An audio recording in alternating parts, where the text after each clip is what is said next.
கோவிந்தராஜ், இன்னைக்கு என்ன டிஷ் பண்ணிருக்கோம்? Simple mutton gravy. ஓகே, நான் யூடியூப்ல போடுவோம், நீங்க பாருங்க. இல்ல இன்ஸ்டாகிராம்ல போடுறாங்க, யூடியூப்ல ஸ்டேட்டஸ் போடலாம். ஓகே, அதெல்லாம் நம்ம பண்ண வேண்டாம், லைக் வராது.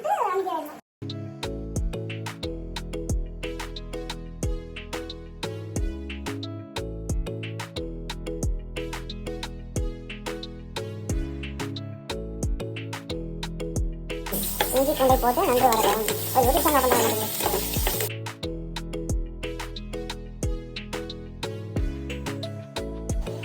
உப்பு மிளகாய் பொடி.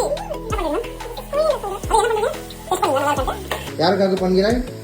ரித்விகா, சிவா. Okay okay